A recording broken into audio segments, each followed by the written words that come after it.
multitude of Chalmers, you were in Nigeria. Tell us. That's an old school joke. You have to explain that. That's an old school joke. Our audience won't know what you're going on about. The travel show. Yeah. Your trip to Nigeria, tell us about it. Yeah, no, it was brilliant. I mean, Amir Khan Promotions, Easy Adamu, Balmoral Promotions, they put on a fantastic event out there. They're trying to open up boxing, in that part of the world. Africa, we went to Ghana in June. That was a success. And this was brilliant. Brandon Glanton against Marcus Brown. Yep. Both guys had, beef against each other. I think Marcus Brown was possibly the favourite. He was the 2012 Olympian. He was the favourite going in. But Brandon Glanton ripped up the script. He was a man that would not be denied. Went in there, put on a fantastic fight.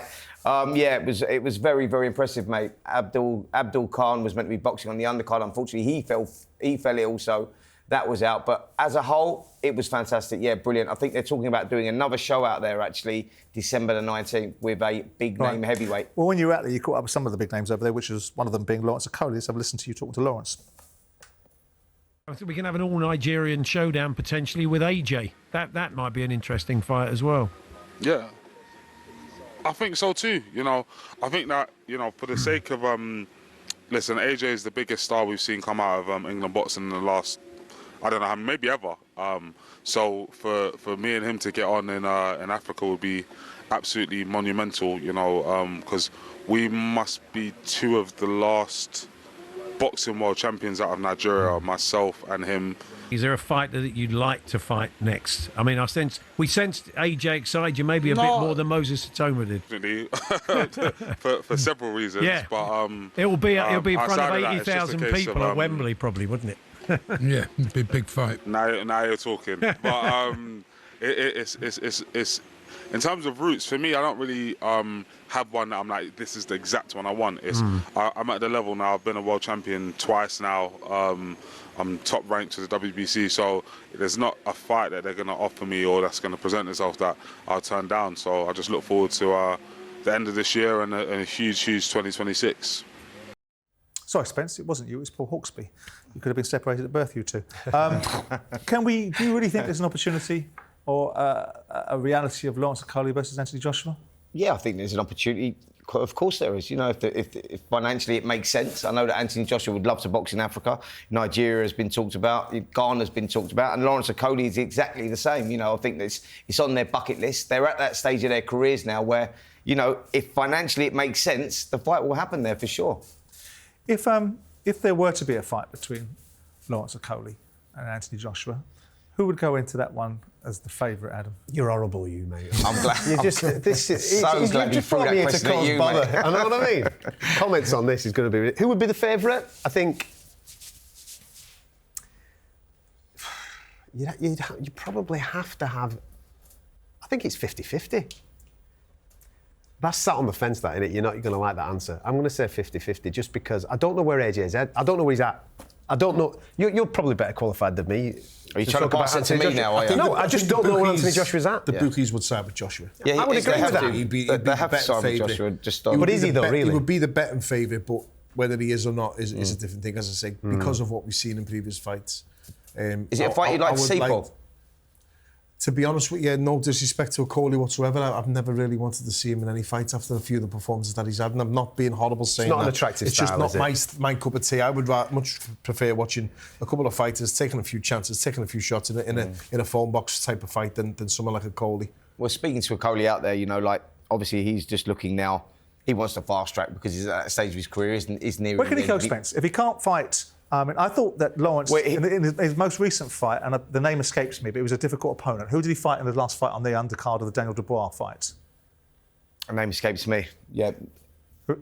Lorena. Kevin Lorena. Kevin Lorena. And I thought Lawrence did well in that fight. Absolutely. Because Lorena's a difficult opponent. And he done a great job, and he ripped his bicep actually in the second round. And I thought, where does he go if he can't get someone like Anthony Joshua? Where does he's been installed? What's he been installed as? A number one in the WBC? Number one. But great question because he won the bridge one, didn't he? I think I asked him out there, where do you go? What do you do? And he said, listen, I will fight Agit Kabiel, whether the title's on the line or not. Like this is what I like about Lawrence. He said, give me Moses Itauma if that fight makes sense. He's talking about prospects as well. Yeah, he wants to achieve his dream of becoming world heavyweight champion. Give me Anthony Joshua. He's not he just wants an opportunity to fight any one of them. I agree. There's no direct route for him. I agree, but he's in that position because he's in the Who Needs Them club. No one really wants to fight that style of fight because of the performances he's had in the past. So he's got to take whatever chance he can get now. And I would like to see them fights now because he is backed up against the wall, and he has to fight now, and he has to be positive and aggressive. Is that a good fight for Moses Itauma? You know, we're talking about, you know, Moses getting the rounds and you know, getting that experience on the world stage. Like, it could be. Moses Itauma, does he go like down that route? If you're looking after Itauma, would you put him in with Lawrence Okolie? Well, look, at this stage, not because you fear of losing, because would it be a good fight? Well, this is the thing. You're talking about Itauma versus Michael Hunter. You're talking about Itauma versus David Adelaide. You're talking, you know, Lawrence Okolie will fall into that bracket, certainly in a fight Spence, or two. You spoke to him the other day. Let's listen to what Moses was going to say about his next opponent.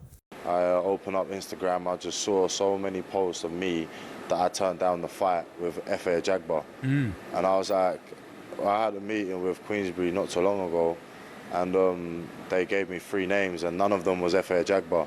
So I was just like, it's not really something that I'm too heavily involved in. Like, I just get the opponents, we're working on it. We got 3 names, I'm not going to disclose them just yet. And it's a choice of the 3 names, and yeah, that's probably as much influence that I have on the guys I fight that I got to this date.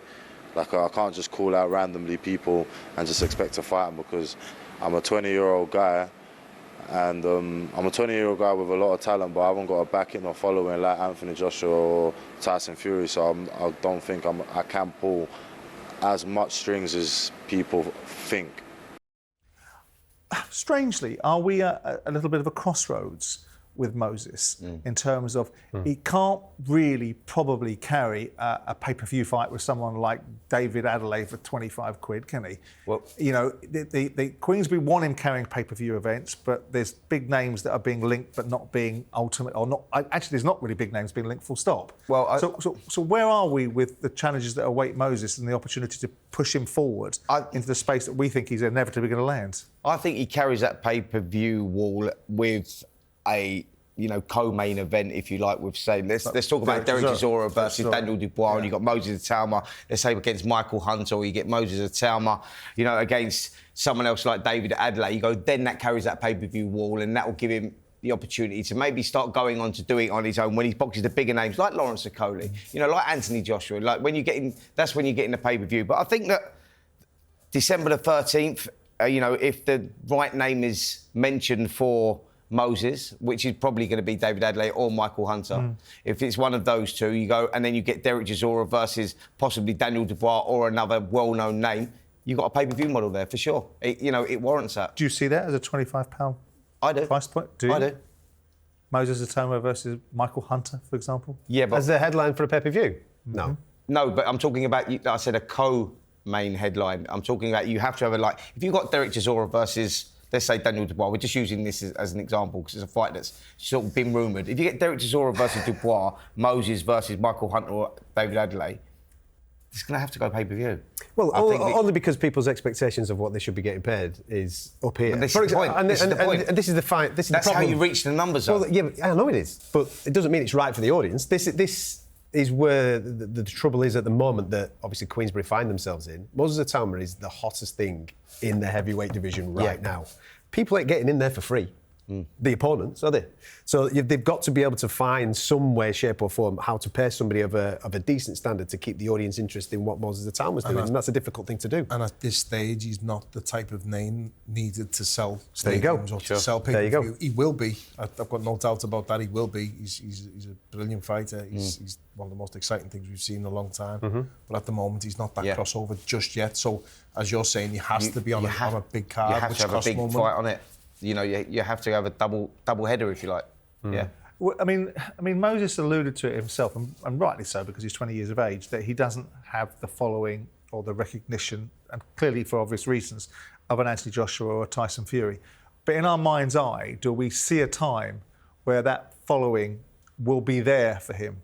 Yes. I think it's going to come down. I mean, Anthony was in a very fortunate position the boom of the Olympics. Yeah. Obviously, I mean, look at him. I mean, look, he looks fantastic. Yeah. Boom of the Olympics. He's on Sky Sports, which is pumped into your living room every single day of the week. And the star went, didn't it? It just went crazy. Moses doesn't have those things. So it's going to be interesting to see how that is marketed, how he does cross over into the mainstream. Talent-wise, mate, we've got something very, very, very special in this country in Moses Itauma. Whether they can get him into the mainstream, whether they can get him on the talk shows, whether they can get him in front of that casual audience, that's going to be the challenge, I think, for Queensberry going forward. Spence, I mean, just to close off this section and the show, you mentioned about him co-promoting the fight with Derek Chisora and Daniel Dubois. Hasn't that fight died on the vine anyway? Well, who? Chisora versus Dubois. Well, no, I'm not saying it. I'm not saying it ever materialised. I'm saying it was rumoured. I'm saying, but you need a fight of that magnitude to sell a pay-per-view. Or like Chisora, like two well-known names. Dubois coming back, Derek Chisora looking for his 50th final fight. You'd go. That's the sort of fight you need to put on the pay-per-view. If that fight was to materialise, or you're going to need Daniel Dubois in against a big name, or Derek Chisora against a big, well-known name to sell it as a pay-per-view, is what I'm saying. Like who? Well, that's what I just put them together, and you're telling me now to go somewhere else. I'm saying. I'm just looking at the old dynamics of it and working it backwards and thinking to myself, how do we get a fight of this magnitude or a fight of that scale? I just told you, Derek Chisora, Daniel Dubois. Unless you've got another name. But I don't think that happens, does it? That's what I'm saying. If you don't think it happens, tell me what it does yourself then. You tell me what you think. Well, I'm just looking at saying, if Itauma fights, say, Michael Hunter, and Chisora fights someone like Jared Anderson, which is likely where it might land, how's that a £25 pay-per-view? So it's you're not. speaking... No, it's not. Yeah, but I didn't say that. You mentioned. Well, that's my point then. Yeah, but I'm saying it only lands as a pay. You're not listening to me, are you? But that's what they're trying to make him into a pay-per-view star. It only lands as a pay-per-view if Chisora goes in with someone like Daniel Dubois. If you get Chisora in with, say, Anderson, then how do you sell it as a pay-per-view? I don't think you do. Yeah. But the idea is to build him into a pay-per-view star, isn't it? Mm-hmm. That's the metrics of it. So, anyway, we will see. Right, that's it for episode 141 of Talk Boxing. Thanks, Spencer. Thanks, Adam. Paul, as always. And we'll see you next week.